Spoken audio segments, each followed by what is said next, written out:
Всем привет, вы на канале Дифи, и давно вы меня просили снять ролик, как настроить вообще полностью машину.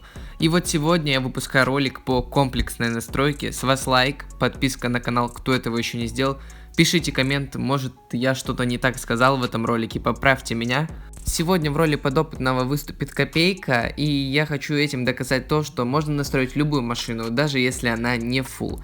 Ролик я решил записать именно для вас, потому что вы часто просите кинуть вам настройки на какой-то автомобиль, или просите помочь настроить автомобиль. Я хочу сделать так, чтобы каждый мог разобраться сам, как настроить свой автомобиль. Это довольно просто. И рекомендую вам начинать сразу же с подвески.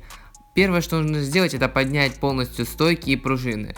И взять, купить, не полениться на свой автомобиль топовую пневму, которая опускается до минус 120. Так как автомобиль надо опустить, да, как вы поняли, пневму до минус 120.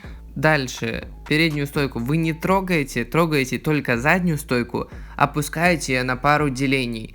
Зачастую это может быть как и на 3 деления ниже, так и на 5 и на 7, но не больше одной единицы. То есть вот так опускайте заднюю стойку. То есть разница между передней и задней стойкой должна быть, плюс-минус в 1 единицу. Дальше. Передние пружины вы опускаете максимально низко, чтобы колесо еле-еле чертило об арку. То есть я имею в виду, чтобы оно, было опущено максимально близко к колесу арка. И задняя пружина, в зависимости от автомобиля, от того, что у него стоит каркас жесткости или вилибар, вы опускаете либо чуть-чуть ниже, чем передние пружины, либо чуть-чуть выше. Если у вас каркас, то чуть-чуть выше. Если у вас же вилибар, то разумеется, что ниже. В моем случае я вот так настроил подвеску, и после каждого изменения делайте тестовый заезд, чтобы посмотреть, улучшается время или нет. После чего вы переходите в раздел антикрыло и ставите его на 5 единиц. Это добавляет автомобилю прижимную силу. Потом вы переходите в чип и настраиваете угол опережения зажигания. Вы можете этот угол крутить в различные стороны, как и в 90 градусов, так и в минус 90 градусов. Но вам нужно найти тот угол опережения, при котором у вас будет максимальное количество лошадок, но минимальное количество пропусков и детонаций. Вот для примера я поставил на 90, и как видите, пропусков и детонаций было 1 000 000. Я вам советую отталкиваться плюс-минус от 3 единиц угол опережения зажигания. Так как зачастую вы стараетесь настроить сразу там под 11, под 12, нет, вы вот так берете вот до 2-3 единиц его влево, зачастую для некоторых автомобилей вправо, но большинство тачек надо крутить влево. И вот вы добавляете вот так вот 3 и начинаете поставили, допустим, 2.35, посмотрели сколько лошадок, отлистали на 20 единиц назад, сохранили, посмотрели лошадки и прибавились. Значит, мы еще раз отнимаем 10-20 единиц. Еще раз сохраняем и видим, что количество лошадок растет.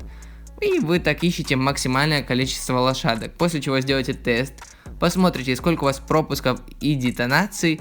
И тогда, когда вы найдете вот это вот значение, вот допустим у меня сейчас 1.5, я вижу, что лошадки уже упали. Значит, надо вот так сохранять и искать максимальное количество лошадок при определенном угле опережения зажигания. И вот у меня это 1.15, 1.14, 1.13. Зачастую надо ставить среднее, но я поставлю 1.15. Не отходя от кассы, сразу же делаем тест двигателя и смотрим, что пропусков и детонаций нет. Но это на автомобиле А-класса. Зачастую на J-классе, на C-классе, L-классе пропуски появляются. Да, у меня 3 пропуска, это, не критично и трогать ничего не надо. Но когда у вас уже появляется побольше ошибок, вы видите снизу диапазон оборотов. И зачастую вот эту стрелочку надо подвинуть до 5000 оборотов. И тогда вот так играетесь, двигаете ползунок, делаете каждый раз тест. И тогда вы можете найти такой определенный диапазон оборотов, при которых у вас будет минимум ошибок и максимально останется количество лошадок. Потом вы, конечно же, сразу же бежите и настраиваете давление в шинах. Как это сделать? Если у вас полный привод, то вы должны сделать так, чтобы переднее колесо было ведущим. Если задний привод, то переднее колесо тоже остается ведущим. А вот если передний, то заднее колесо у вас должно быть не ведущим, а остается тоже переднее колесо ведущим. То есть в любом случае переднее колесо должно быть ведущим. Так как у меня полный привод, я делаю так, чтобы переднее колесо было ведущим. Чтобы оно было ведущим, надо накачать туда чуть больше давления. И вообще, как понять, сколько качать? Ну, допустим, чем меньше давления, тем больше зацеп. То есть у меня 1,80, это значит, что тачка будет прям зацепаться с асфальтом. Если бы я поставил на заднее колесо 4, то зацеп был бы меньше, и тачка, ясно дело, что дольше разгонялась. Ну вот вам небольшой гайд. Если у вас задний привод, то переднее колесо вы ставите 4 атмосферы, а заднее от 1,60 до 2,30. Если передний, то заднее колесо 4 атмосферы, а переднее от 1,60 до 2,30. А если полный, то в среднем 1,80 задняя-2,20 и передняя 2-2,40. После вы не забывайте настроить диностенд, это обязательно, так как без диностенда у вас тачка будет греться, у вас будет неправильный диапазон оборотов и не включен лаунч-контроль. Красную черточку вы тянете на обрыв оборотов, желтую там, где набор, а зеленую двигаете к ней. Также включаете лаунч и делаете тест АВЗС, чтобы посмотреть. Если у вас, допустим, расстояние между желтой и красной линией, то есть зеленая вообще очень маленькая, то вы берете и смещаете желтую левее и зеленую тоже левее. Если у вас слишком большое, то правее двигайте. Ну, в общем, я думаю, это понятно и ни для кого не секрет. Честно, стараюсь объяснить максимально просто, но что-то это у меня плохо получается. Но если у вас останутся после данного ролика какие-то вопросы, не стесняйтесь, напишите в комментах, я обязательно вам отвечу и постараюсь вам помочь. После того, что вы настроили уже все, что можно, вы идете, двигаетесь в настройку КПП.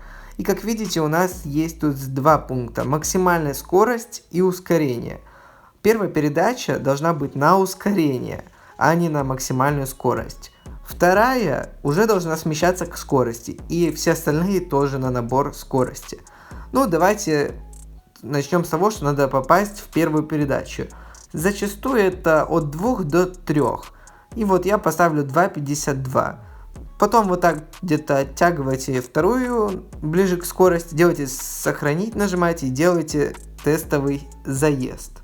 После заезда вы смотрите на график в левом углу и видите, что вторую передачу надо подвинуть вперед. Вы ее двигаете, третью тоже чуть вперед, делаете тестовый заезд, смотрите в верхний левый угол и видите, что тоже нужно подвинуть третью и четвертую передачу.